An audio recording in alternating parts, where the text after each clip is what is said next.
My boss told me to be grateful I even had a job, so I quit on the spot and bet everything on myself. After 2 years of skipped weddings, late nights, and carrying the team on my back, he smiled and told me I was lucky to be there. So I walked out with no backup plan, rent due in 12 days, and a girlfriend who believes in safety over pride. I thought I was proving I wasn't disposable, until the gamble started threatening everything we were building. Hi, I'm Marcus, 29, and 3 weeks ago my boss leaned back in his leather chair, looked me dead in the eye, and said, "You should be grateful you even have this job." And something in me just snapped. It wasn't like I'd been slacking. I was the guy who opened the office at 7:15 every morning even though we officially started at 8. The guy who stayed late to fix client disasters that weren't mine. The guy who skipped his cousin's wedding because we had a critical deadline that somehow only I was expected to carry on my back. That day, I'd walked into his office to ask for a raise. Not even a crazy one. Just enough to keep up with rent that had jumped by $300 and a car payment that felt like it was choking me every month. I'd rehearsed the speech in my head. Numbers. Results. The fact that I'd brought in 3 new accounts this quarter alone. He didn't even look at the folder I'd prepared. He just smiled.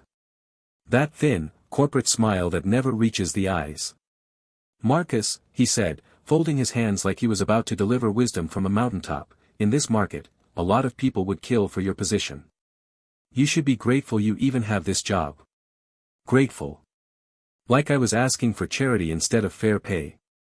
Like I hadn't given this company 2 years of my life. My ears started ringing. I remember staring at the framed Employee of the Quarter certificate on his wall. My name on it. Twice. I thought about the nights I ate microwave noodles at my desk because I didn't have time to leave. The weekends I told friends, maybe next time, because work came first. And suddenly I saw it clearly. To him, I wasn't Marcus. I was a replaceable line item. "You're right," I heard myself say. He looked satisfied. Like the lesson had landed. "You're absolutely right," I repeated, standing up. His smile faltered. "Good. I'm glad we understand each other." "Oh, we do," I said, and my heart was pounding so hard I could feel it in my throat. "I understand that I'm not appreciated here." He blinked. "That's not what I..." So I quit. The words hung in the air between us. Even I couldn't believe they'd come out. He actually laughed at first. A short, dismissive chuckle. "Marcus, don't be dramatic." "I'm not," I said. And for the first time in 2 years, I felt calm. Terrified. But calm. "Today's my last day." His expression shifted from amused to annoyed in seconds. "You don't have anything lined up." He wasn't asking. He was stating it like a fact. Like he knew my life better than I did. And that's when the panic hit me. Because he was right. I didn't have another job. I had $4,200 in savings. Rent due in 12 days. A car payment in 9. Health insurance tied to this building. But I couldn't sit back down. I couldn't swallow that word, grateful, and pretend it tasted fine. So I walked out of his office, past my desk, past the coworkers who stared at me like I just detonated a bomb in the hallway. I grabbed my backpack. My coffee mug. The cheap plant I'd kept alive somehow longer than my enthusiasm. And as the elevator doors closed, I realized something else. I hadn't told my girlfriend yet. And she was going to lose her mind. The second I stepped out of the building, the cold air hit my face and the adrenaline started draining out of me. It was 3:42 p.m. on a Tuesday. People were still inside working. Emails still flying. Deadlines still ticking. And I was just, unemployed. I stood there on the sidewalk staring up at the glass windows of the office, half expecting someone to come running out after me. Maybe HR. Maybe my boss suddenly realizing I handled 3 of the company's biggest accounts. Maybe someone yelling, "Wait, let's talk about this." No one came. My phone buzzed in my hand and I nearly jumped out of my skin. For half a second I thought it was him. It was Jenna. "Hey babe, How'd the Rays convo go? Crossed fingers. I just stared at the message. Jenna thrives on stability. Color-coded budget spreadsheets. 5-year plans. Emergency funds for the emergency fund. When my car needed new brakes last year, she built a whole payment strategy around it like she was launching a NASA mission. She believed in playing smart. Playing safe. I had just blown up safe. I typed, deleted, typed again. It went, not great. 3 dots appeared almost instantly. Oh no. What happened? I could have lied. Said they needed more time. Said we'd revisit next quarter. Bought myself a few days before dropping the real bomb. Instead I called her. She answered on the second ring. Tell me. He said I should be grateful I even have the job. Silence. Then, that's insulting. Yeah. So what did you say? I leaned against a streetlight, watching cars crawl through traffic like nothing in the world had shifted. I quit. The silence this time was heavier. Not shocked. Not loud. Just, calculating. You quit, she repeated carefully. On the spot. Marcus. I could hear her brain racing through numbers. Rent. Utilities. Groceries. Insurance. The trip to Chicago we'd already booked to visit her sister. Tell me you have something lined up. I swallowed. Not officially. Not officially. Her voice sharpened. What does that mean? It means I've been looking. I've had a couple of interviews. Nothing concrete yet. You didn't think maybe you should wait until something was concrete? There it was. The logic. The rational path I had just sprinted away from. He basically told me I was disposable, I said. I couldn't sit there and thank him for it. I'm not saying thank him, she shot back. I'm saying survive him until you have leverage. That word hit harder than grateful. Survive. Was that what I'd been doing? Surviving my own job. I'll figure it out, I said, trying to sound steadier than I felt. I always do. Another pause. Softer this time. I need to know we're okay, she said quietly. We've been talking about moving in together in the fall. About building something. I can't build on quicksand. Quicksand. I looked down at my hands. They were still shaking. We're okay, I said, but it sounded more like a question than a promise. We hung up without fighting. Which somehow felt worse. And as I started walking toward my car, reality finally settled in. I hadn't just quit a job. I might have just shaken the foundation of everything we were planning to build. That night I didn't sleep. I lay on my back staring at the ceiling fan, replaying every second in my boss's office. The way he'd said grateful. The way I'd said I quit. The split second where I could have taken it back and didn't. At 2:17 a.m. my phone lit up. Email. Subject line, following up, Horizon Marketing. I sat up so fast I nearly smacked my head on the headboard. 2 weeks earlier, I'd interviewed with Horizon. Smaller firm. Better culture, at least from what I could tell.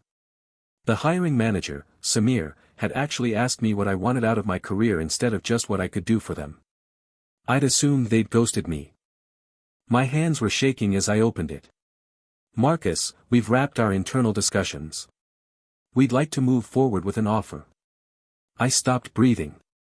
However, due to budget constraints, the role would begin as a 3-month contract with potential for full-time conversion. Contract. Not salary. Not benefits. Not guaranteed. I kept reading.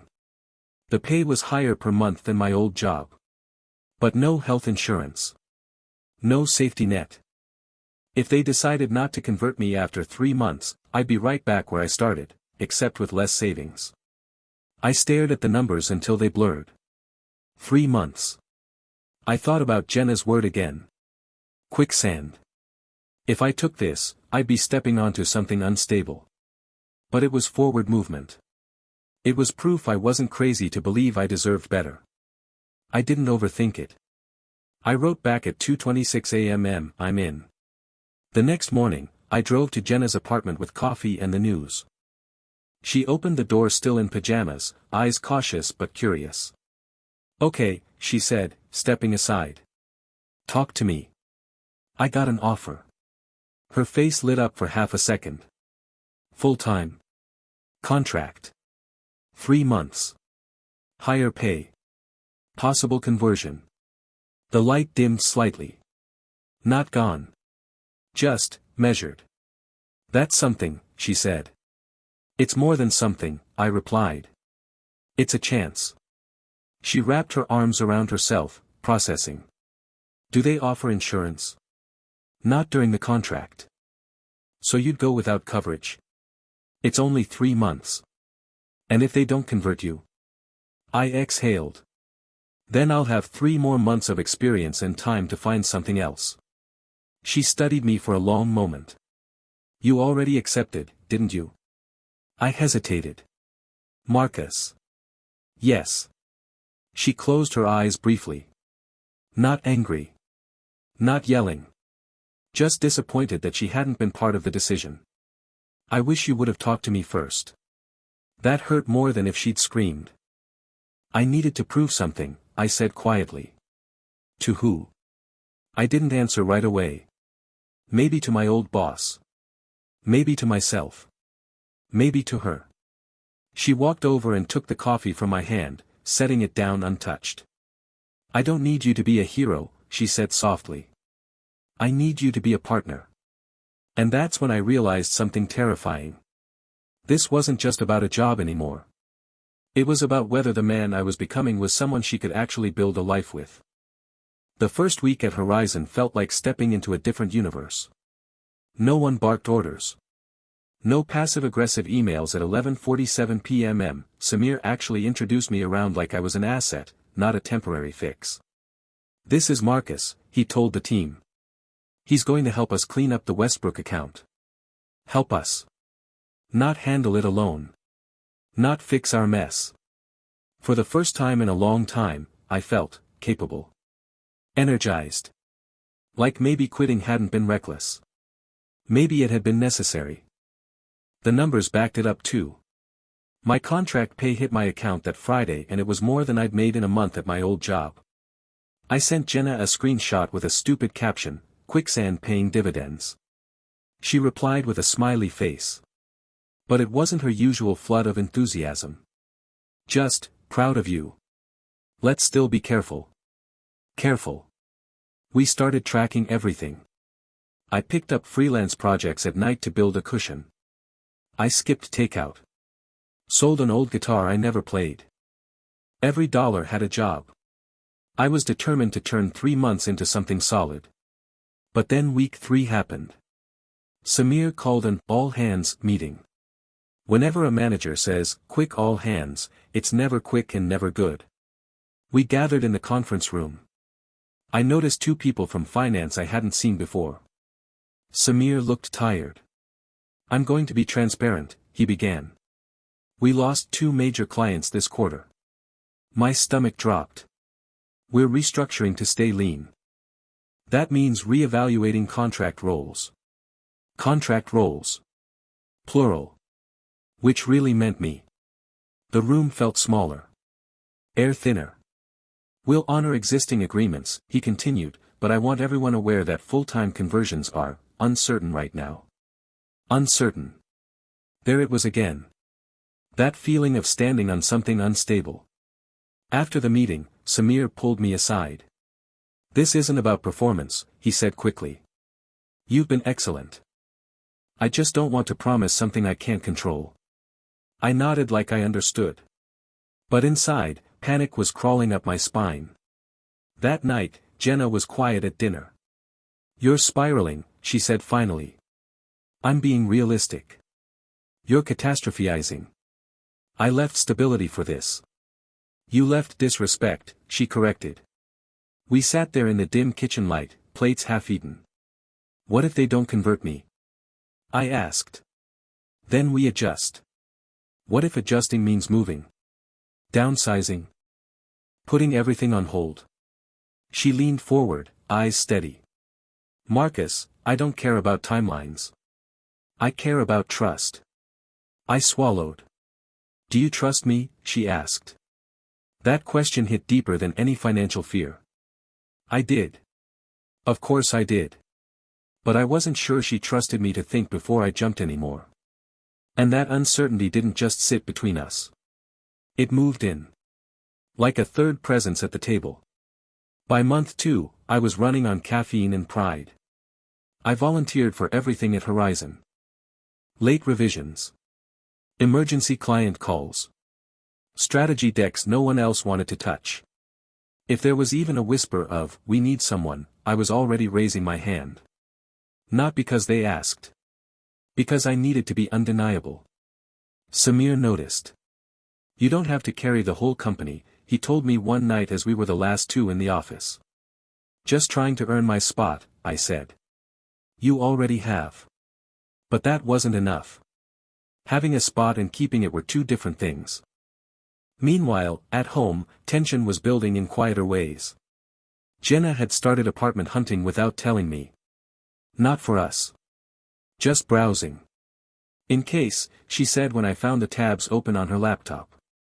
In case we couldn't afford something together. In case this contract collapsed. In case I failed. I thought we agreed we'd decide things together, I said, trying to keep my voice steady. We will, she replied. I'm just preparing. Preparing.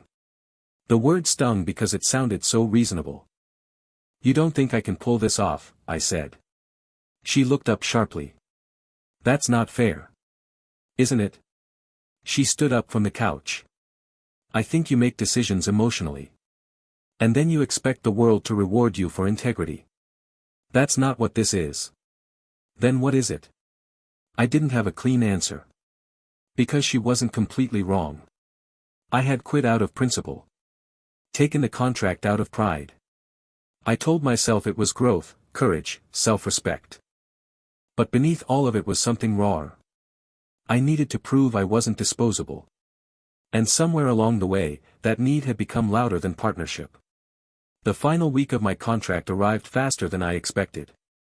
Samir scheduled a one-on-one for Friday at 4 p.m. The classic time slot for life-altering news. All week my chest felt tight. Every small mistake felt amplified. Every Slack notification made my pulse spike. Friday came. I walked into his office and sat down. He didn't smile. Marcus, he began, exhaling slowly. I fought for this. My heart started pounding so hard I could hear it in my ears. But he hesitated. We can't convert you to full-time. Not right now. The words didn't even register at first. We just don't have the runway, he continued. If things stabilize in a few months, I'd love to revisit. But today, this is the end of the contract. End. Just like that. All the late nights. The extra effort. The sacrifice. 3 months. Gone. I nodded. Thanked him for the opportunity. Shook his hand like a professional. Then I walked to my car and just sat there. I'd quit one job to avoid being told I should be grateful. Now I had no job at all. And I had to go home and tell Jenna that the quicksand had swallowed me whole. I didn't start the engine. I just sat there in the parking lot, hands resting on the steering wheel, staring at my own reflection in the windshield. 3 months ago I'd walked out of a building on principle. Now I was walking away from another one with nothing. No salary. No benefits. No safety net.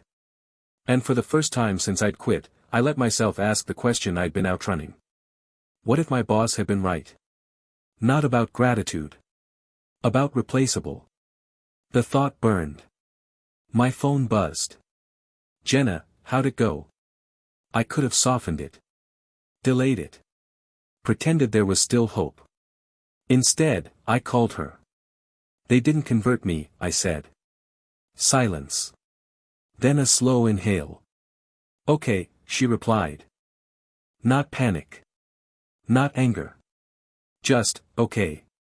I'm sorry, I added, and I didn't even know which part one was apologizing for anymore. Quitting. Deciding alone. Dragging us into instability. Are you coming over? She asked. Yeah. When I walked into her apartment, she didn't interrogate me. She didn't say I told you so. She just wrapped her arms around me and held on tighter than usual. I feel like I gambled and lost, I admitted into her shoulder. You didn't gamble, she said quietly. You bet on yourself. And I lost. Did you? I pulled back. I have no job. You have experience. You have contacts. You have proof that another company wanted you. And you have 3 months where you didn't hate waking up. That hit harder than anything else. Because it was true. I hadn't hated waking up. Even with the uncertainty, I'd felt respected. Challenged. Alive. She guided me to the couch and opened her laptop. I updated the budget, she said. If we tighten things for a bit, we're okay. Not forever. But we're not drowning. We. Not you. We. I should have talked to you before accepting, I said. Before quitting. Yes, she replied simply. No sugarcoating. No drama. I was trying to prove I wasn't disposable, I said. She reached for my hand. You're not disposable. But neither are we. And if we're building something, we make big decisions together. That was the real lesson. Not about bosses. Not about contracts. About partnership. Over the next few weeks, I treated the job search differently. Less ego. More strategy. I reached back out to contacts. Took feedback. Applied smarter, not louder. A month later, I got another offer. Full-time. Solid benefits. Slightly less pay than the contract had been, but stable. Respectful. Real growth potential. When the recruiter called, I didn't answer right away. I drove to Jenna's place first. We sat at the kitchen table. I laid out the details. The pros. The risks. The numbers. Together. Then I called back and accepted.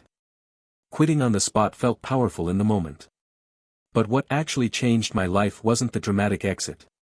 It was learning that self-respect doesn't mean standing alone. It means knowing your worth, and choosing to build something solid with someone who sees it too.